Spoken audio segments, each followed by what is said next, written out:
right, back to it now. My next guest just got out of prison. Prosecuted for what? For being a Trump guy. I mean, let's just be honest. That's what it is. Peter Navarro got prosecuted for being a Trump guy. I mean, I don't see it any other way. He joins me now. Peter Navarro, thank you for being here. Hey, Steve, always great to be with you. I mean, it's a big constitutional issue, to be clear for your viewers. The question is whether Congress, the legislative branch, can subpoena the president or what they call an alter ego of the president, i.e. a senior presidential advisor. And for our entire history of our country, the answer has always been hard no, because of the constitutional separation of powers. So I refuse to testify on the basis of protecting executive privilege and the constitutional separation of powers. And the next thing I know, after 2 years and $1 million in legal expenses, I'm in a prison. Hey, do you know that they take your Social Security away when you go to prison? I guess that's a good thing. I didn't know that. In my case, it wasn't. Yeah, I didn't know that. Of course. No surprises.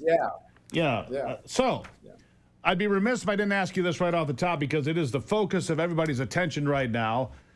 What is the health of Joe Biden? Where is Joe Biden? I mentioned this a couple of times today, but I'll repeat it for you, because if we were watching this somewhere else, see an assassination attempt on the number one political opponent of the party in power, and then the president of that party just disappears, and then they roll out a new person, Kamala Harris.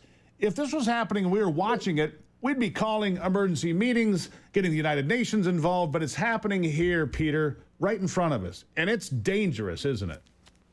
Look, I'm very uncomfortable with the calls for Biden to resign. You got the Fox anchors going after it. You got Mike Johnson, the speaker, and this, that.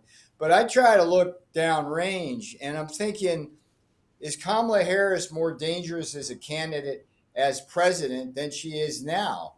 And there's no question. If Biden is pushed out, forced out, steps down, whatever, I think she has an incrementally better chance of performing in the campaign. So I would just urge caution.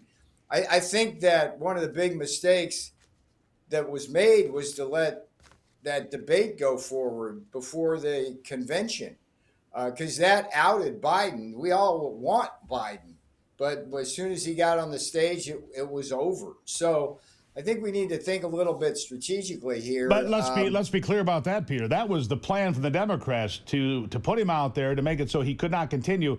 But then there are reports of a medical emergency, credible reports now, that it happened on July the 5th in Las Vegas, where he was basically on his way to the hospital, and they diverted it to Johns Hopkins University Hospital, we believe, on the East Coast. Look, Joe Biden's in bad health, and the thing that I keep coming back to is a comment from Frank Biden yesterday on CBS. They reported that he said, "We're just grateful for whatever time we have left." I don't know if you're going to have an option about whether or not Kamala Harris is president, Peter. I think that he's not going to make it. And I don't say that with any, I just say it because I think it's true, right? Well, I think, from my point of view, again, looking to November, I think what we have now is a situation where this campaign's got to focus on policy. I'd rather people be talking about the difference between Donald Trump and his policies and whoever it is they're going to throw at us, because policy is where we win. Look, they're going to do two things, Steve: orange man bad and the abortion issue. That's what they're going to do, right? What do we have? We have all sorts of policies that start with the border and inflation and the economy, the fiscal cliff, the crime issue, and then you go down to the issues of the crazy stuff.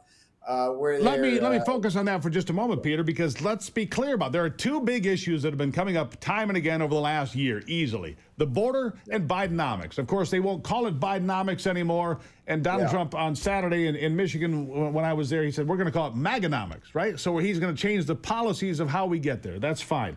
But Kamala Harris is the border czar. People are disgusted with the border. You can't get around that, whether you're the president, acting president, or just the vice president. You cannot get around that, can you? Well, the way I like to frame that, and I hope this catches on, Kamala Harris, in her 4 years, was given one significant task by Joe Biden. A single task. That's it. Border czar. She went down there in 2021, stuck her nose up in the air as she likes to do, smelled that stench coming over the Rio Grande, turned tail on Air Force Two, went back to the West Wing, and 8 million illegal aliens followed her into the United States. That's a signal failure. Now, you contrast that with Donald Trump. If he told J.D. Vance to go down and secure the border as his vice president, J.D. would have said, "Sir, yes, sir," and he would have went down and You mean that Marine? I think this is where we fight. That U.S. Marine would have taken the order to get it done. That's right. New MAGA Deal book is all of the policies in the platform, from soup to nuts, from border and the economy to transgender destruction of women's sports. And what I've got in that book, it's kind of cool, Steve. Have these guys on if you want. Mike Davis writes a chapter on the weaponization of justice. You got Russ Vought on the fiscal cliff. You got Rick Grinnell on foreign policy. And again, what I'm stressing here, Steve, is like we can talk all we want about Biden, Harris, this, that, and the other thing. But I think our focus with the voters has to be, hey, you were better off in Trump's America. You were safe and the border was secure. You didn't have to choose between food on the table, medicine in the cabinet, and a roof over your head. Communist China, Imperial Russia, the Rocket Man in North Korea, and the mullahs of Iran left us and the rest of the world alone in Trump's America. They did that because, unlike the people we have now in the White House, they respect and fear Donald Trump. So I think that's right. I think it's really important now to not get too sucked up into these personalities. I mean, I don't think Kamala's I agree with you. No, hold on. I agree with you. It's the policies. Put the book back up for the folks that are on the live stream here. The New MAGA Deal, brand new book. The New MAGA Deal, the unofficial deplorables guide to Donald Trump's 2024 policy platform. It's all about policies here. Peter Navarro, the author, freshly out of prison, having been targeted by the left. Peter, I'll give you the last word. We got about 30 seconds. Well, it's Down Jr.'s publishing firm, and the two things that this book does is it tells you what the policies are, 100 action in 100 days. Most important, Steve, it allows us to defend the Make America Great Again Trump movement by understanding its roots. It's very simple. Strong manufacturing base, secure borders, end to endless wars. That was Trump in 2016, grafted onto the traditional Republican agenda. That's what makes him different. NewMAGADeal.com, NewMAGADeal.com. Check it out. NewMAGADeal.com. Peter Navarro, always appreciate you being here. We'll have you back more now that you're, more readily available, shall we say. Peter, thank you very much. I'll have my social media team better prepared. Thank you, sir. Greatly appreciate you. Brother. There you have it.